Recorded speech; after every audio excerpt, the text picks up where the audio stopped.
Good evening, folks. Dr. Jeff Camarda at the close. Friday, February 4th, with some more nuggets of technical analysis from Chief Investment Officer C. Jonathan Camarda. As many of you probably noticed, Thursday was pretty brutal. It was a very volatile and bearish day, with the tech sector particularly dragging down large cap benchmarks. Facebook got pummeled, based largely as a result of weak earnings. Snap also got crushed on Thursday. Amazon actually was down quite a bit, but picked up a bit after hours based on massive earnings, continued to do well. And Treasury yields surged as higher across the curve as the global government bond yields roared higher in the wake of the concerted hawkish shift for the largest central banks. What means that, Brother Jonathan? Obviously, the interest rates are going up pretty much across the board, while it looks like pretty much in lockstep. But the European Central Bank had been a holdout for a while, but apparently they are also indicating they will join the global fight against inflation. And the most powerful tool that central banks like the Fed have to quell inflation is to raise interest rates. Again, that's not good for a lot of reasons, economically, potentially recessionary. Certainly bonds will get crushed, but it is what it is, as we've been predicting for some time. By the way, it was all in here in late 2020, so if you haven't read it yet, please have a look and consider writing me a review on Amazon if you don't mind.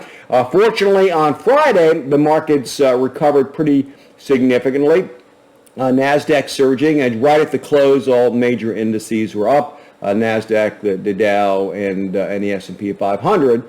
And again, hopefully this is, we're not looking at the beginning of a really major plunge, kind of to hedge against that. That's not only the workers are not hedging, but to guard against it or to diversify, to take measures to control the downside. We have gone to significant levels of cash in the appropriate portfolios over the past weeks, really, beginning back in December. But we may continue to bounce. I mean, our indicators are largely negative, except for the long-term one, which is hanging on by the skin of its teeth in bullish territory, and we'll see.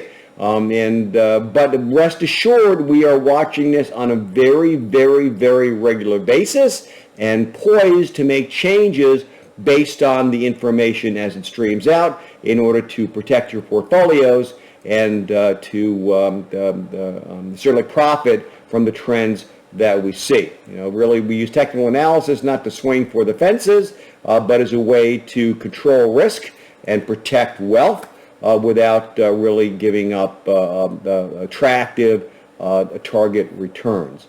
So that's pretty much it for me. The week finished nicely. I know it's kind of a scary time, but there is really not cause to be crazy scared yet, and we are very, very carefully watching the markets to do our very best, which I think is considerable, to guard your portfolios and target nice returns. So thank you very much. Have a great weekend. Hopefully market conditions will not dictate too many frequent videos from me next week, but if so, I am here to tell you what we think is going on. Best to all of you, and you have a nice weekend. Bye-bye.